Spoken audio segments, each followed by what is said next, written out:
Bonjour, bienvenue à chacun de vous pour cette nouvelle rencontre du caté, Dieu avec nous. Aujourd'hui, nous allons parler de la volonté.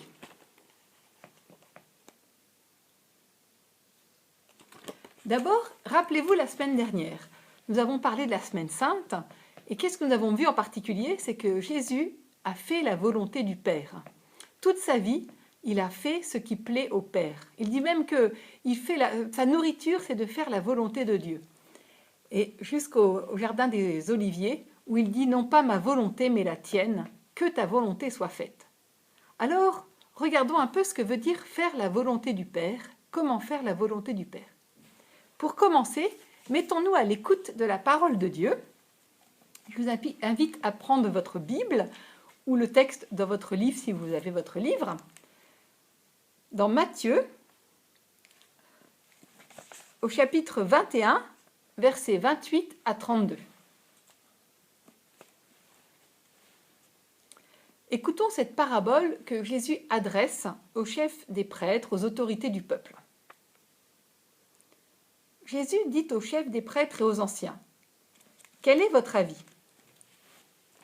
Un homme avait 2 fils. Il vient trouver le premier et lui dit « Mon enfant, va travailler aujourd'hui à la vigne. » Celui-ci répondit « Je ne veux pas. » Mais ensuite, s'étant repenti, il y alla. Puis, le père alla trouver le second et lui parla de la même manière. Celui-ci répondit « Oui, Seigneur. » Et il n'y alla pas. Lequel des 2 a fait la volonté du Père? Ils lui répondent « Le premier. » Jésus leur dit « Amen, je vous le déclare.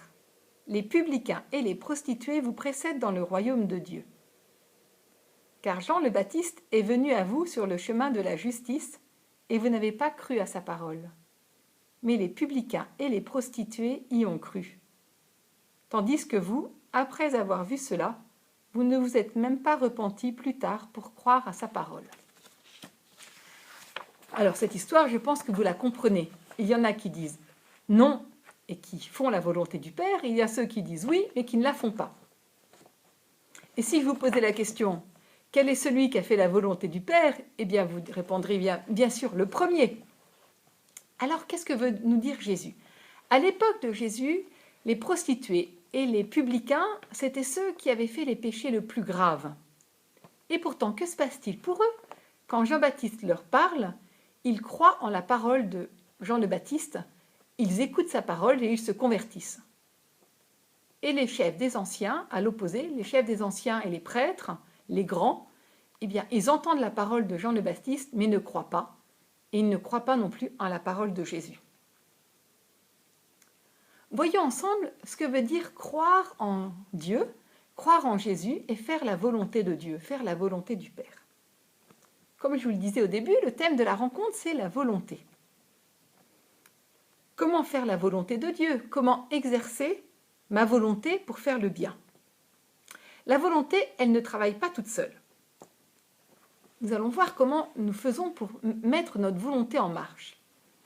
En début d'année, nous avons parlé de la création de l'homme et de la femme, créés à l'image et à la ressemblance de Dieu. Alors, on pourrait dire que l'homme et la femme, que nous sommes un peu, voilà, ça c'est l'intérieur de nous. Alors, c'est pas ce qu'ils voient, on ne pourrait pas découper en morceaux, mais c'est ce qu'on a à l'intérieur de nous. D'abord, ce qu'on voit en premier, c'est le corps. C'est mon corps que je vois en premier. Ensuite, il y a en moi, alors le corps c'est un peu l'extérieur. À l'intérieur, il y a en moi les émotions et les sentiments.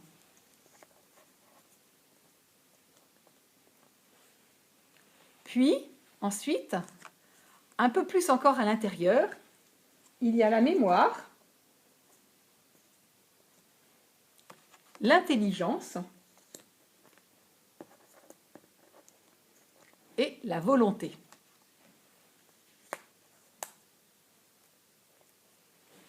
Et au plus profond de moi, il y a la conscience, ce qui est au plus profond de mon cœur. Et notre conscience est éclairée par l'Esprit Saint, qui habite aussi au fond de nos cœurs. Et c'est au fond de nos cœurs que nous pouvons aussi dialoguer avec Dieu, apprendre à faire le bien. Prenons un exemple pour mieux comprendre ce schéma. Je rentre de l'école, j'ouvre la porte de la maison, j'arrive dans la cuisine et je sens la bonne odeur du gâteau. Je sens avec mon corps, je sens et je vois aussi avec mes yeux la bonne odeur du gâteau. En même temps, j'éprouve dans mon cœur de la joie, du plaisir. Ça, ce sont les émotions, les sentiments. Les sentiments, ça peut être la tristesse, la joie, la peur. Là, quand je rentre de l'école avec cette bonne odeur du gâteau, j'éprouve vraiment de la joie. Ensuite, il y a l'intelligence, la volonté et la mémoire. Par exemple, par mon intelligence, j'entends maman qui me dit « Ouh, tu as vu le beau gâteau que j'ai fait? Il sera pour ce soir, pour fêter l'anniversaire de ton petit frère. » Super, donc avec mon intelligence, j'entends que le gâteau est pour ce soir. Pourtant, j'aurais peut-être bien envie d'en manger maintenant, parce qu'il a l'air très bon, il sent très bon.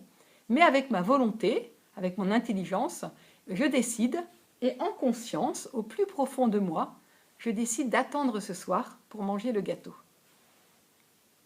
Et évidemment, c'est une joie le soir de prendre cette part de gâteau. Pour exercer donc pleinement notre liberté, nous faisons appel à ces trois facultés principales, l'intelligence, la volonté et la mémoire. Ces facultés, Dieu me les a données, ce sont des cadeaux, mais il m'appartient de les faire grandir, un peu comme un sportif qui fait un entraînement quotidien. Eh bien, moi aussi, je m'entraîne à exercer ma volonté, mon intelligence, ma mémoire, pour grandir en liberté. Et là, la volonté a une importance particulière. Parce que nous pouvons, par exemple, savoir avec notre intelligence et notre mémoire ce que nous voulons faire. Mais parfois, on voit bien qu'on ne le fait pas.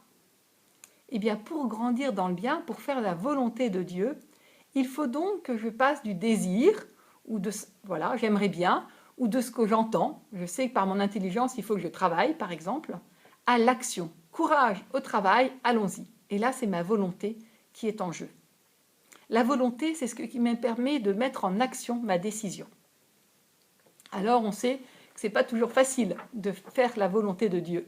On avait vu il y a 15 jours dans la leçon sur le combat spirituel que nous avions à combattre contre le péché et que ce n'est pas toujours facile de faire le bien. Nous demandons au Seigneur de nous aider. Nous demandons à l'Esprit Saint de nous donner sa force, de nous donner son amour, sa lumière pour nous éclairer sur ce chemin.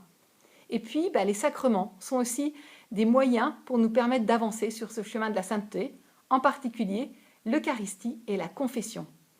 Et quand on demande pardon au Seigneur, eh bien on reçoit cette force pour pouvoir se relever et choisir à nouveau le bien. On prend la ferme résolution d'avancer encore sur ce bien avec notre volonté, avec la grâce de Dieu. Maintenant, voyons comment prendre une bonne décision. Alors, on pourrait dire qu'il y a 4 étapes quand on a une décision à prendre. Je voudrais partir d'un exemple. Samedi prochain, je suis invitée à un anniversaire d'un ami et en même temps, mes parents avaient prévu d'aller en famille, d'aller visiter un zoo. Alors, j'ai un choix à faire. Est-ce que je vais à l'anniversaire ou est-ce que je vais visiter le zoo avec mes parents? Mes parents ne m'obligent à rien.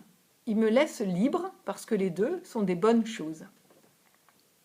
Comment prendre ma décision? La première étape, c'est d'abord la réflexion. Quelles sont les 2 options? Quelle est l'option d'aller à l'anniversaire? Qu'est-ce que vraiment je désire? Et d'essayer de voir au plus profond de moi qu'est-ce qui est dans mon cœur et qu'est-ce qui est conforme à ce que je désire, conforme aussi à ma foi. La deuxième étape, c'est de prendre conseil. Prendre conseil pour voir les avantages et les inconvénients des 2 choix possibles. Alors, comme enfant, évidemment, les premières personnes que vous pouvez demander conseil, à qui vous pouvez demander conseil, ce sont d'abord vos parents.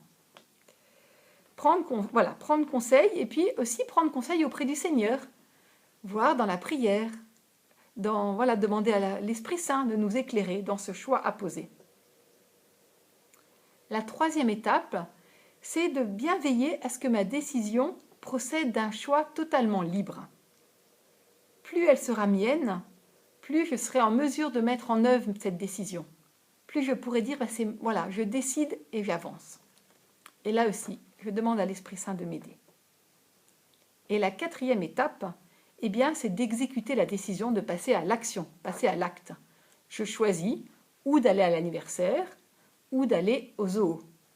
Et là, eh bien, je choisis aussi, c'est-à-dire que j'ai posé un acte et alors après, je peux goûter la joie d'avoir posé cet acte. Quand je rentrerai, par exemple, de l'anniversaire, eh bien, je pourrai raconter cet anniversaire et avec beaucoup de joie, et aussi j'accueillerai la joie de mes frères et sœurs qui sont allés au zoo. Je ne comparerai pas ce que j'ai vécu avec les autres, je n'ai pas à me plaindre, parce que voilà, j'ai décidé et je suis heureux de cette décision. Alors ces choix, comme enfant, ils ne s'en font pas tout seuls. Comme enfant, vous êtes invité à prendre conseil, à obéir à vos parents, obéir bien sûr dans ce qu'ils vous demandent de bon, de bien pour vous, parce qu'ils savent ce qui est bon pour vous, ils savent quel est votre bonheur, et c'est ce qu'ils désirent au plus profond, c'est que vous soyez heureux. Donc c'est en prenant conseil aussi auprès de vos parents, en obéissant quelquefois, dans des situations un peu compliquées, que nous pourrons aussi exercer notre liberté. Et comme chrétiens, donc nous sommes invités à exercer notre liberté pour faire la volonté de Dieu. Faire la volonté du Père, c'est se mettre à la suite de Jésus. Comme on l'a déjà vu, en particulier au Jardin des Oliviers. Non pas ma volonté, mais la tienne, dit Jésus à son Père. Eh bien, nous aussi, à la suite de Jésus, nous grandissons pour dire au Seigneur, non pas ma volonté, mais la tienne. Et se mettre à la suite de Jésus, c'est aussi à la suite, par exemple, des disciples. Rappelez-vous, vous connaissez peut-être cette histoire aussi, où les disciples sont appelés par Jésus, et Jésus leur dit, venez à ma suite. Laissant leur barque, laissant leur père, ils décident de se mettre à la suite de Jésus. Ils font un acte de volonté aussi, et d'amour pour se mettre à la suite du Seigneur. Et c'est donc éclairés et fortifiés par l'Esprit Saint que nous pouvons nous mettre à la suite du Seigneur, à la suite de Jésus. Peut-être que ce ne sera pas toujours facile, mais voilà, l'Esprit Saint est là, la force de Dieu, la grâce de Dieu est là pour nous donner d'avancer avec le Seigneur sur ce beau chemin de la liberté intérieure. Pour finir, je vous invite à lire le Fioretti d'Anne de Guigné, cet enfant qui a aussi appris à faire la volonté de Dieu. Et puis vous pouvez vous reporter dans le livre aux activités qui sont prévues pour cette rencontre, qui permettent de bien comprendre la parabole que nous avons entendue tout à l'heure. N'hésitez pas aussi à parler avec vos parents, vos grands frères, vos grandes sœurs sur ce thème de la volonté. Bon courage et à bientôt!